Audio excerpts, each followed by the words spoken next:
You are hereby advised that the tips, tactics, stunts, and tricks displayed on our videos are performed by professionals in controlled environments, such as closed ranges.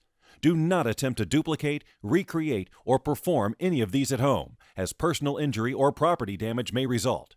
The producer of this video is not responsible for any such injury or damage.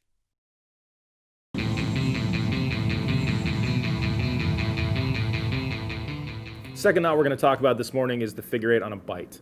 Okay, this is where the magic starts happening. Before we go into tying the figure eight on a bite, I'm going to give you a heads up. We talked about in rope a little bit how strong it is and the different types of rope, but we also gave you a little heads up that once you start working with rope, specifically once you start tying in knots in rope, that rope becomes weaker. Okay, it's another reason why we choose the figure eight family of knots. Most of the knots we use from the figure eight family, while they do weaken the rope, they don't weaken the rope as much as other knots may weaken the rope. On average, each figure eight we tie into a rope weakens that rope by about 25%. The actual number, again, based on who you talk to, might be 27, might be 23. We're going to say 25. Okay, so for instance, if you had, I'm going to do some quick math here. It's a little bit early, maybe not enough coffee, but say this rope was strong enough to hold 100 pounds.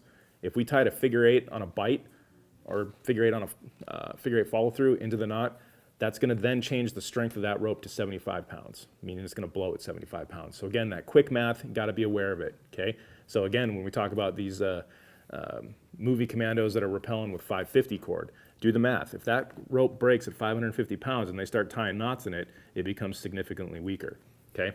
Something to think about. Figure eight on a bite, okay? We did our figure eight foundation. And even though this, when we're done, it's going to look a little bit different, it's still the same movements. It's the exact same movements as doing the figure eight foundation. You're just going to do it with a bite of rope instead of just a straight tail. So our figure eight foundation, we just worked with this little single strand here. Figure eight on a bite. We're going to create our bite of rope, B-I-G-H-T, and we're going to start there, okay, like so. We're going to try to tie it a little bit slow so you can see it. How I do mine, okay, I'll usually turn my hand like so. So again, here's the top of the rope, the bite, and I'll try to keep this together because we don't want this flopping around as we're doing a knot. Okay, same movements as the figure eight foundation. Bring it down, bring it around, and then up and through. And then dress it up. Let me tie that again here, just because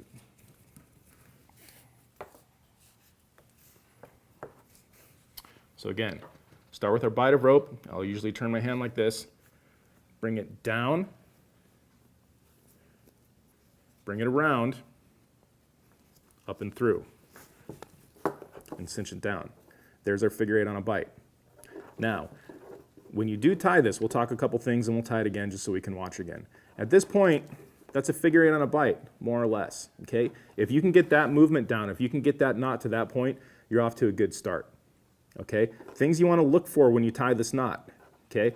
This part right here, the bite of the rope, that's about the size you want right there. The typical rule of thumb that I tell people, and what I've been told myself in some of the classes I've taken, you want this section here to be about the size of a carabiner, okay? The bite of the rope when you're done with your figure eight, you want that to be about the size of a carabiner. You don't want it really big. You don't want it so short that you can barely get a finger in there. About the size of a carabiner. Okay, the tail of the rope, this section here that's coming out. Okay, typically people will say 4 to 6 inches. A really good, easy way to do it is just take your finger gun and do your finger gun. If you got a tail of rope that's about the size of a finger gun, you're in good shape. Okay, again, if you can get to this point with this knot, you're off to a really good start. Where the beauty of it comes and where the perfection and the art of it comes is getting it to look a little bit nicer. Okay, and by getting it to look a little bit nicer, means we want all these strands next to each other, cuddling, not crossing over. As you can see when I tied this knot, from the front looks okay, but all of a sudden we look on the back and we have a pinch point there. Right here we're getting a little bit of a pinch point, okay? Not a huge deal, but it is important. Style does matter. Details do matter when you do this stuff. So as you tie these, as you start to get them down, again, when you're learning, if you can get to this point, you're doing really good. But if you want to get better, start figuring out how you can tie it a little bit cleaner.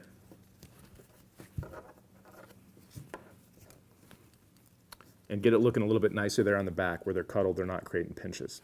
Okay? Something to think about, something to do. And again, at what point do you think you have a good understanding of this knot? If you're in the shower, in the dark, with a blindfold on, radio blasting, and your wife or spouse or whoever's screaming at you and you can still tie this knot, probably got it down.